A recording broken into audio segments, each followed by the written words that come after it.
ನೇರ ದಿಟ್ಟ ನಿರಂತರ ಸುದ್ದಿಗಳಿಗಾಗಿ ವೀಕ್ಷಿಸಿ ಕೆಎಸ್ ನ್ಯೂಸ್ ಟಿವಿ ಕನ್ನಡ. ಈ ಒಂದು ರ್ಯಾಲಿಯಲ್ಲಿ ಭಾಗವಹಿಸಿರ್ತಕ್ಕಂಥ ಸರ್ವ ಪಕ್ಷಗಳ ಮುಖಂಡರು, ಭಾರತೀಯ ಜನತಾ ಪಕ್ಷ ಇರಲಿ, ಕಾಂಗ್ರೆಸ್ ಇರಲಿ, ಜನತಾದಳ ಇರಲಿ, ರೈತ ಸಂಘ ಇರಲಿ, ಮತ್ತೆ ಯಾವುದೇ ಸಂಘ ಇದ್ರು ಎಲ್ಲ ಪಕ್ಷಗಳ ಮುಖಂಡರೇ, ಇಲ್ಲಿ ಭಾಗವಹಿಸ್ತಕ್ಕಂಥ ವಿದ್ಯಾರ್ಥಿಗಳೇ, ನಮ್ಮ ನಾಗರಿಕ ಬಂಧುಗಳೇ, ಕಳೆದ ತಿಂಗಳು 23ನೇ ತಾರೀಕು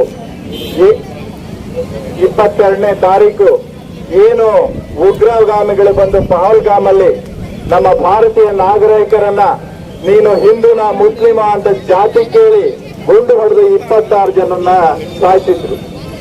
ಈ ಭಾರತಕ್ಕೆ ಉಗ್ರಗಾಮಿಗಳ ಕಾಟ, ಹೊರಗಡೆಯಿಂದ ಇರ್ತಕ್ಕಂಥ ಉಗ್ರಗಾಮಿಗಳು, ಒಳಗಡೆ ಇರ್ತಕ್ಕಂಥ ಉಗ್ರಗಾಮಿಗಳು ಎಲ್ಲರೂ ಕೂಡ ಕಾಡ್ತಾ ಇದ್ದಾರೆ ಬಂಧುಗಳೇ. ಅಂತ ಪರಿಸ್ಥಿತಿಯನ್ನ ನರೇಂದ್ರ ಮೋದಿ ಅವರು ಬಹಳಷ್ಟು ದಿನಗಳಿಂದ ಕಾಯ್ತಿದ್ರು.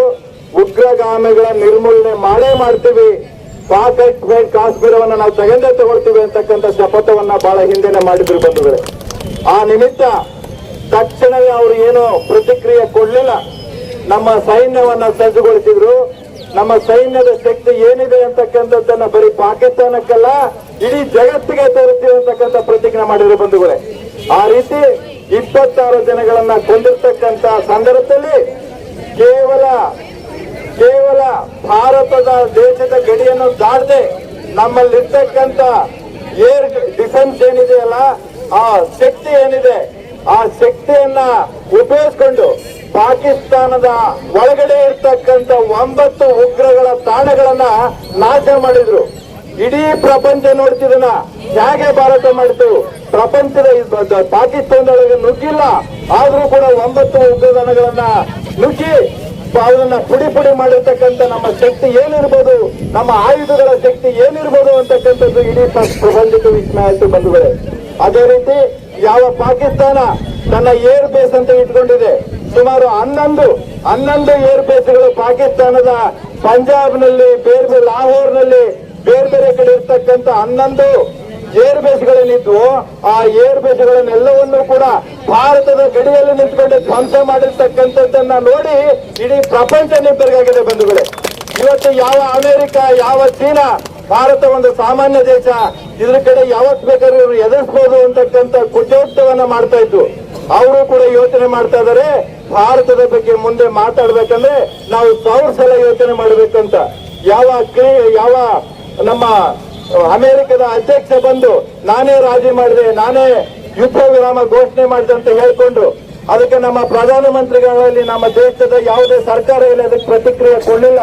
ಮುಂದೆ ಎಲ್ಲಿ ಬಂತು ಆತನ ಗತಿ ಅಂತಂದ್ರೆ, ಆಜ್ಞೆ ಇಲ್ಲ, ನಾನು ಸುಮ್ಮನೆ ಸಹಾಯ ಮಾಡಿದೆ ಅಷ್ಟೇನೆ, ಯುದ್ಧ ನಿಲ್ಲಿಸಲಿಕ್ಕೆ ಸಹಾಯ ಮಾಡಿದೆ ಅಂತಕ್ಕಂಥ ಹೇಳ್ಕೊಂತ ಪರಿಸ್ಥಿತಿ ಆತಕ್ಕೆ ಬಂತು. ಈ ನಿಟ್ಟಿನಲ್ಲಿ ಇವತ್ತು ವಿಶ್ವಕ್ಕೆ ಗೊತ್ತಿದೆ, ಭಾರತವನ್ನ ಮುಟ್ಟಿದ್ರೆ ನಾವು ಯಾರು ಉಳಿಯಲ್ಲ. ಬರೀ ಅವರ ಮಿಲಿಟರಿ ಶಕ್ತಿ ಅಷ್ಟೇ ಅಲ್ಲ, ಬರೀ ಅವರ ದೇಶದ ಆಡಳಿತ ಶಕ್ತಿ ಅಷ್ಟೇ ಅಲ್ಲ, ಅಲ್ಲಿರ್ತಕ್ಕಂಥ ಸೈನಿಕರ ಶಕ್ತಿ, ನಮ್ಮಲ್ಲಿರ್ತಕ್ಕಂಥ ಆಯುಧಗಳ ಶಕ್ತಿ ಏನಿದೆ, ಅಲ್ಲೇ ಕುತ್ಕೊಂಡು ಇಡೀ ಪ್ರಪಂಚವನ್ನೇ ನಾಶ ಮಾಡ್ತಕ್ಕಂಥ ಶಕ್ತಿ ಭಾರತಕ್ಕಿದೆ. ನನ್ನ ಹತ್ರ ಇದು ಅಣುಬಾಂಬ್ ಇದೆ, ಅದು ಇದೆ ಅಂತಕ್ಕಂಥ ಹೇಳುತ್ತಿದ್ದ ಈ ಪಾಕಿಸ್ತಾನಕ್ಕೆ ನಿನ್ನ ಅಣುಬಾಂಬನ್ನ ಚಲಾವಣೆ ಮಾಡು, ನಾವು ನೋಡ್ಕೊಂತ ನಿನ್ ತಾಕತ್ತಂತ ಚಾಲೆಂಜ್ ಮಾಡಿರ್ತಕ್ಕಂಥ ನಮ್ಮ ಪ್ರಧಾನಮಂತ್ರಿ, ನಮ್ಮ ಸರ್ಕಾರಗಳು. ಈ ರೀತಿ ಇವತ್ತು ಭಾರತ ಸರ್ವಸನ್ನದ್ಧವಾಗಿದೆ.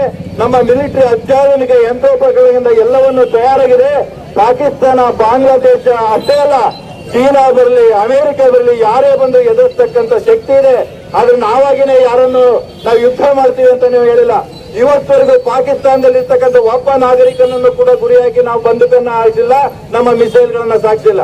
ಅಲ್ಲಿರ್ತಕ್ಕಂಥ ಉಗ್ರರ ಪಡೆಗಳು, ಅಲ್ಲಿರ್ತಕ್ಕಂಥ ನಮ್ಮ ಮೇಲೆ ಯುದ್ಧಕ್ಕೆ ಪದೇ ಪ್ರಚೋದನೆ ಕೊಡ್ತಕ್ಕಂಥ ನಿಮ್ಮ ಏರ್ ಬೇಸು, ಅವನ್ನ ನಮ್ಮಲ್ಲಿರ್ತಕ್ಕಂಥ ಅತ್ಯಾಧುನಿಕ ಏನು ಇದಾವೆ, S-400 ಇರಲಿ, ನಮ್ಮಲ್ಲಿರ್ತಕ್ಕಂಥ ಇಂಪೋರ್ಟ್ ಮಾಡ್ಕೊಂಡಿರ್ತಕ್ಕಂಥ ರಫೇಲ್ ಆಗಿರ್ಲಿ, ನಾವೆಲ್ಲವೂ ಕೂಡ ಕ್ಷಣಾರ್ಧದಲ್ಲಿ ನಿಮ್ಮನ್ನ ನಾಶ ಮಾಡ್ತೀವಿ ಅಂತಕ್ಕಂಥ ಎಚ್ಚರಿಕೆಯನ್ನು ವಿಶ್ವ ಕೊಟ್ಟಿದೆ.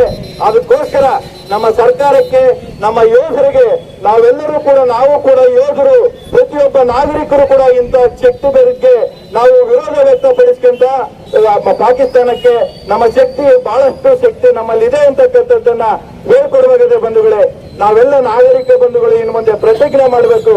ಯಾವುದೇ ಸಂದರ್ಭದಲ್ಲಿ ದೇಶದ ವಿಚಾರ ಬಂದ್ರೆ ಇಲ್ಲಿಯ ಪಕ್ಷ ಬಿಟ್ಟು, ಜಾತಿ ಬಿಟ್ಟು, ಧರ್ಮ ಬಿಟ್ಟು ನಾವೆಲ್ಲ ಒಂದು ಭಾರತ ಅಂತಕ್ಕಂಥದ್ದನ್ನ ನಾವು ಮಾಡಬೇಕು, ತೋರಿಸ್ಬೇಕು.